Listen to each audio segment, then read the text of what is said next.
minhas queridas.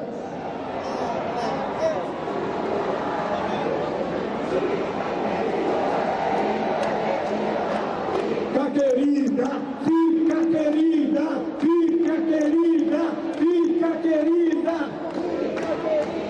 Eu começo cumprimentando aqui cada mulher e cada homem que estão aqui nesse 1º de maio, dia de luta do trabalhador e da trabalhadora. Eu cumprimento também aqui a Frente Brasil Popular, as centrais, a CTB, a CUT, a Intersindical. Cumprimento também a Frente Povo Sem Medo. Agradeço a todos os parlamentares aqui presentes e cumprimento o nosso prefeito de São Paulo. Eu queria iniciar dizendo para vocês que tem uma fala solta por aí que impeachment não é golpe.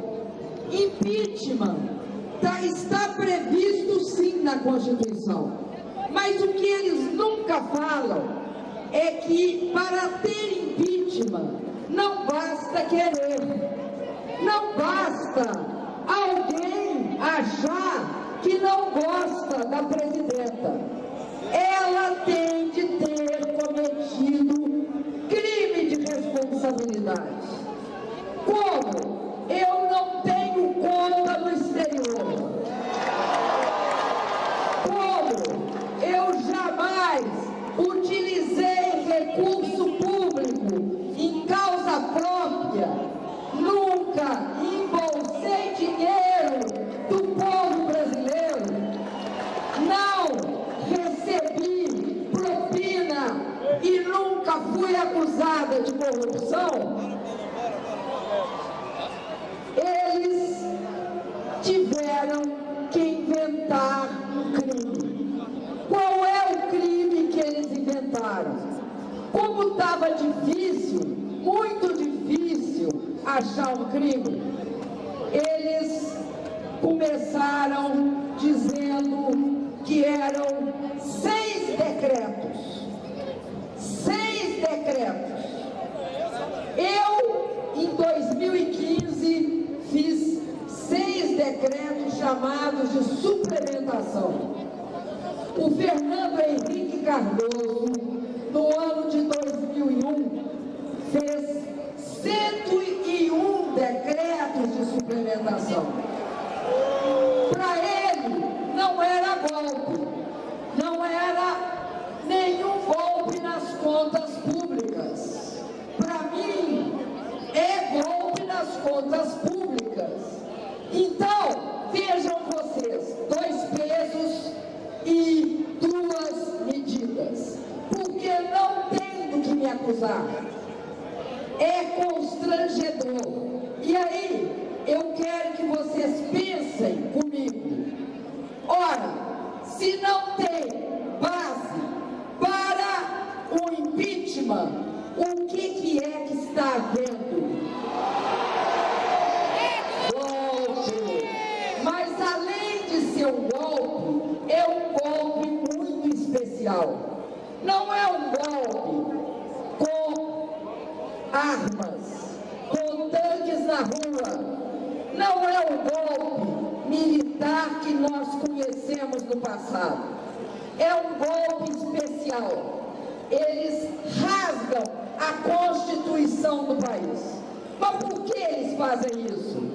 Eles fazem isso porque há 15 meses atrás eles perderam uma eleição direta. Como eles perderam a eleição e eles tinham um programa para essa eleição, como perderam as eleições, eles se alinharam, inclusive com traidores do nosso lado, para fazer o quê? Para, sob a cobertura do impeachment, fazerem uma eleição independente. direta. O que é que eles fazem? Eles tiram de nós o direito de voto. Eles tiram os meus 54 milhões de votos. Mas não é só isso que eles tiram. Naquela eleição, em 2014, votaram 110 milhões de brasileiros e brasileiras. Não é só os meus votos que eles praticamente roubam, são os votos de mesmo daqueles que não votaram em mim, mas acreditam na democracia e no processo eleitoral. Quando eles perderam as eleições, eles fizeram de tudo para o governo não poder governar. O que eles fizeram? Primeiro, eles disseram que os votos não tinham sido bem contados e pediram recontagem. Perderam, não deu certo. E aí, o que eles disseram? A urna, sabe a urna? A urna, tem erro na urna. Alguém mexeu nessa urna. Então, eu quero auditoria na urna. Foram e fizeram auditoria na urna. E o que aconteceu? Perderam. As urnas estavam perfeitas. Ainda não tinham desistido e, antes de eu tomar posse, entraram no Tribunal Superior Eleitoral pedindo para que eu não fosse empossada, não tivesse meu diploma de presidente. Aí, o que aconteceu? Tornaram a perder. As minhas contas de campanha foram aprovadas. Aí começou essa história do impeachment. Foram colocando impeachment no Congresso. E lá no Congresso tinham um grande aliado que era o senhor presidente da Câmara, Eduardo Cunha.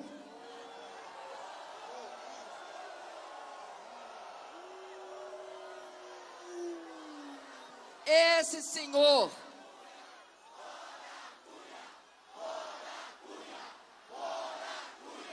Fora Cunha!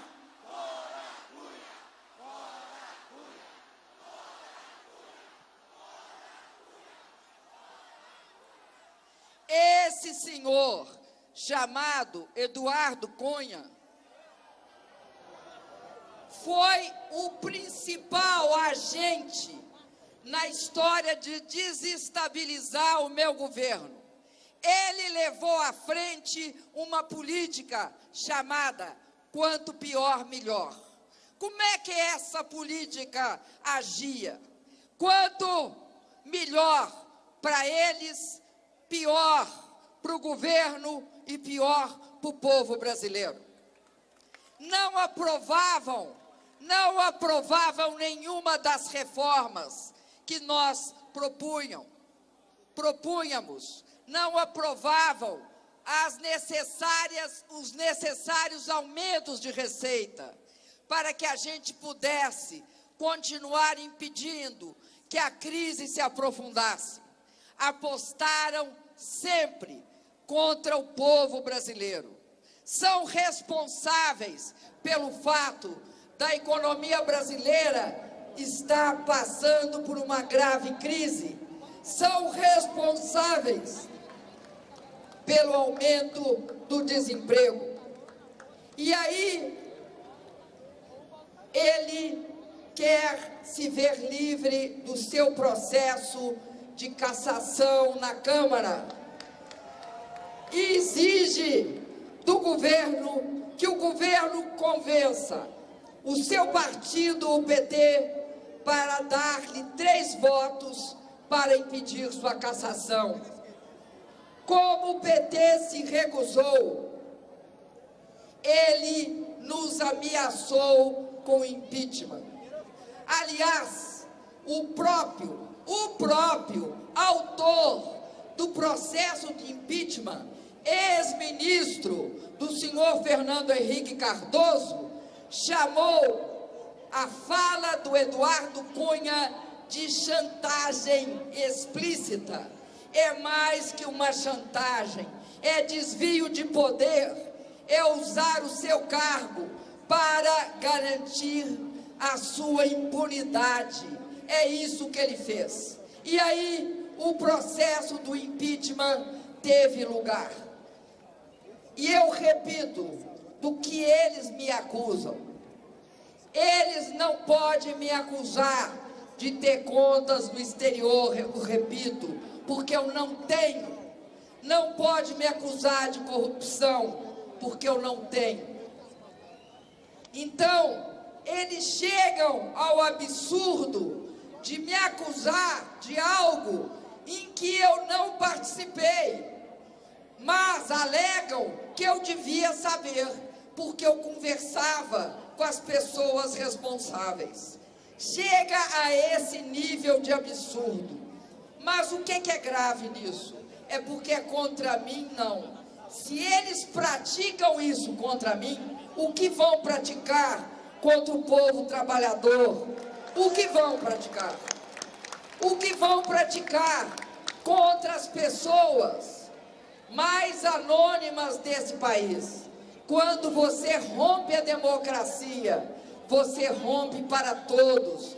Se nós permitirmos esse golpe, nós permitiremos que a democracia seja ferida.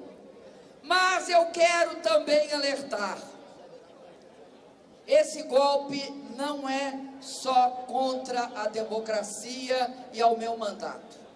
Ele também é contra as conquistas dos trabalhadores. E aí, vocês me permitam, eu vou ler algumas das notícias e dos textos em que eles falam o que vai mudar no Brasil se por acaso eles chegarem lá. Eles propõem o fim da política de valorização do salário mínimo.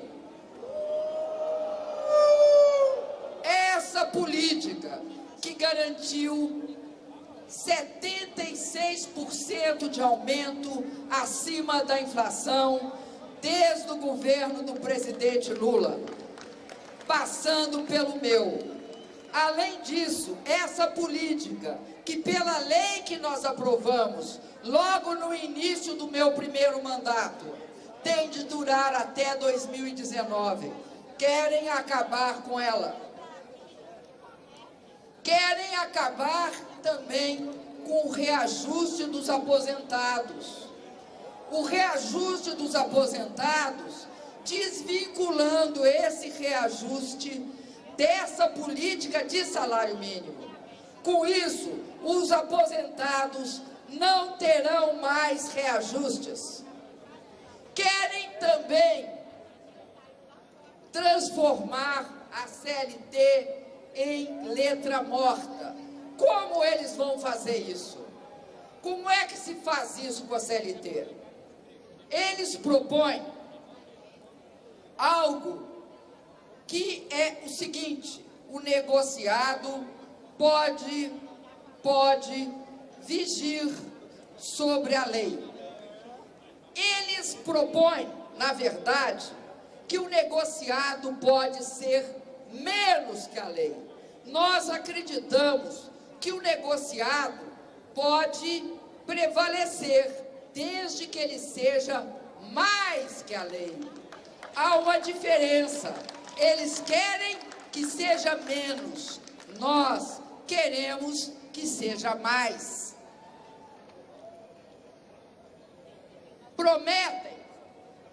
Prometem e dizem explicitamente privatizar tudo o que for possível. esta fala, tudo que for possível, está escrita. Tudo que for possível. Qual é a primeira vítima dessa lista? O pré-sal. A primeira vítima é o pré-sal.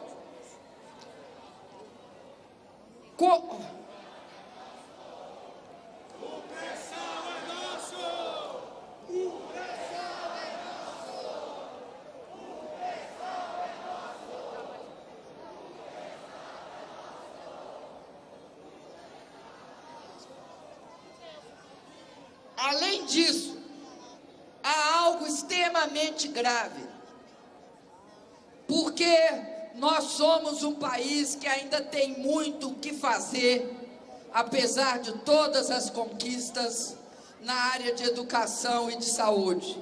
Eles querem acabar com a obrigatoriedade do gasto com saúde e com educação. E aí, sempre que vocês virem uma palavra que às vezes é vamos focar, vamos revisitar, vamos reolhar certas políticas sociais, significa vamos acabar com elas. E aí eles estão falando em reolhar, rever, revisitar o Pronatec, por exemplo, o Minha Casa Minha Vida. E aí nós temos uma situação em que os programas sociais são olhados como responsáveis pelo desequilíbrio do país. É mentira. O desequilíbrio do país é a necessária reforma tributária que transforme toda a nossa estrutura, que é extremamente regressiva, contra os que menos ganham, numa estrutura mais progressiva. E aí eles falam em acabar com subsídios do Minha Casa Minha Vida. O pessoal aqui dos movimentos de moradia tem de ter essa consciência. Querem acabar com os movimentos de moradia.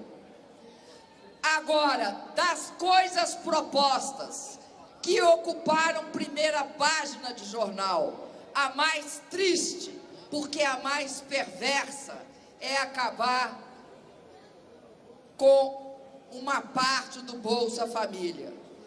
Como é que eles falam isso? Eles falam que vão dar Bolsa Família só para os 5% mais pobres. E esses 5% da população brasileira são 10 milhões de pessoas.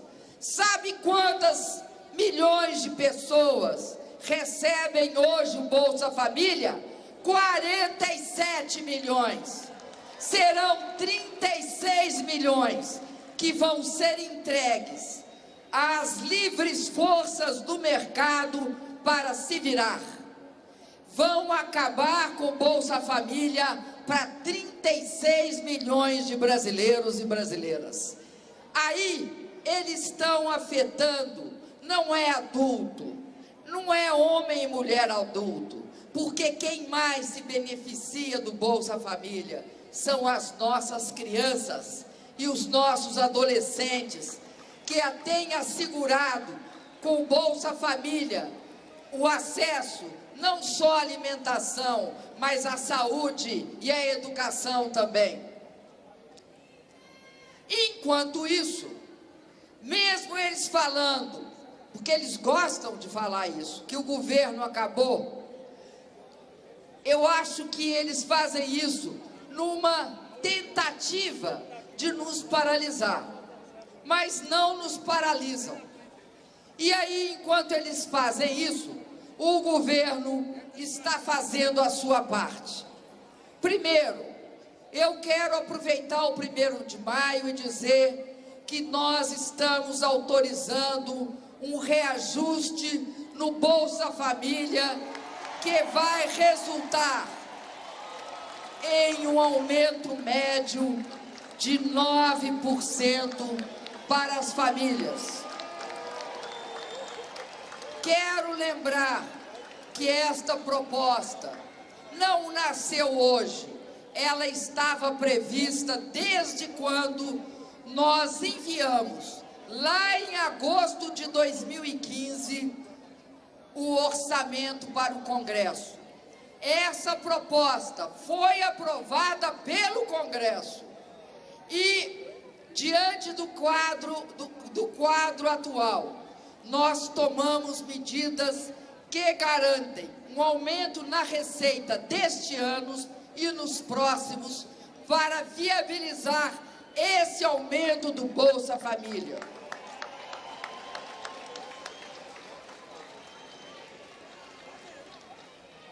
Tudo isso sem comprometer o cenário fiscal, que eles gostam muito de dizer que nós comprometemos. Além disso, nós estamos propondo também uma correção da tabela do imposto de renda sobre pessoa física. A correção é de 5% a partir do ano que vem. No Minha Casa Minha Vida Entidades, nós vamos contratar um mínimo de 25 mil moradias, com os movimentos do campo e da cidade. Vamos criar um conselho tripartite, o Conselho Nacional do Trabalho, com representação tripartite dos trabalhadores, empresários e governo. Nós também estamos propondo a ampliação da licença paternidade para os funcionários públicos, que é para quem nós temos essa competência, ao invés de 5, gozar 20 dias. Com isso, nós estamos incentivando os homens funcionários públicos desse país a ajudar as mulheres, principalmente nessa questão fundamental que nós sabemos que é criança nascida nos primeiros dias.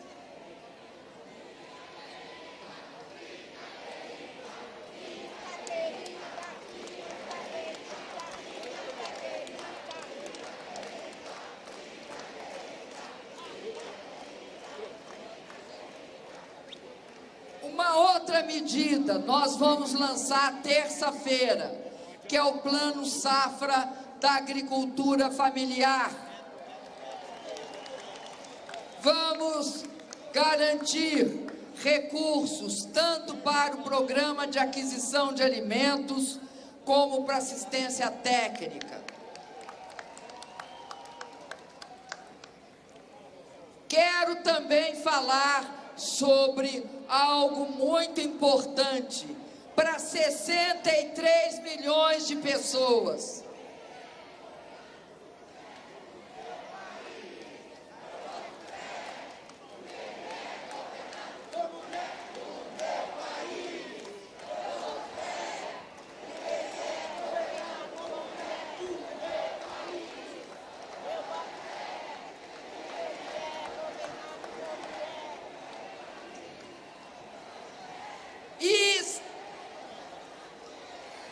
Sintetizando, porque eu estou já falando muito tempo, além disso, nós fizemos uma coisa que é muito importante para 63 milhões de brasileiros. Nós prorrogamos o programa Mais Médicos por mais 3 anos.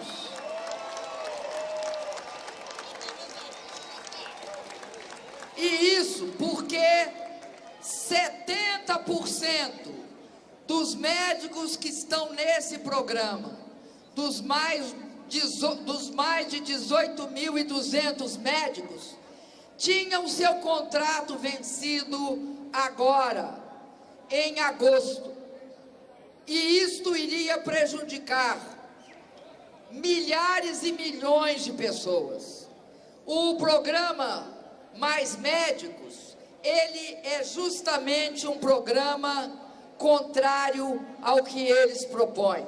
Eles propõem acabar com a vinculação, com a garantia de gasto, a emenda 29 da Constituição.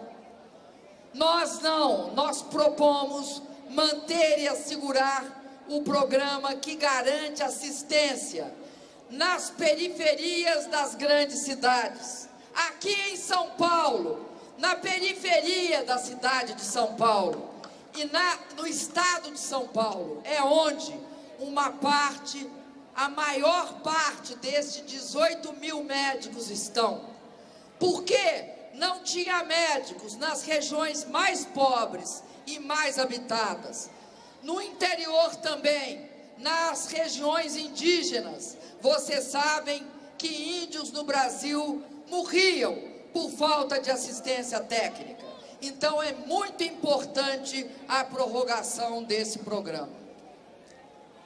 E com isso, eu quero dizer para vocês, o golpe é um golpe contra a democracia, contra conquistas sociais, um golpe que é dado contra também investimentos estratégicos do país, como o pré-sal. Quero dizer que o mais grave de tudo que eles fizeram foi impedir que o Brasil tivesse combatido a crise econômica, impedido o crescimento do desemprego, porque esse é o objetivo principal de qualquer governo que tem compromisso com o trabalhador. Eles vão aprofundar a crise e vão rasgar a Constituição, ferindo essa Constituição, maculando essa Constituição. Eu quero dizer para vocês que eu vou resistir. Eu vou resistir.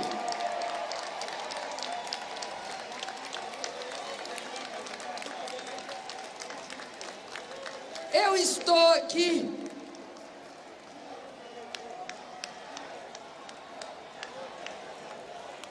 guerreira do povo brasileiro, Dilma, do povo brasileiro, guerreira do povo brasileiro, Dilma, guerreira.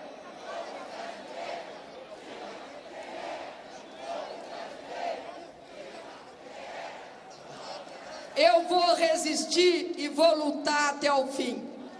E eu estou aqui nesse 1º de maio, porque o 1º de maio é historicamente uma data, uma luta pela resistência.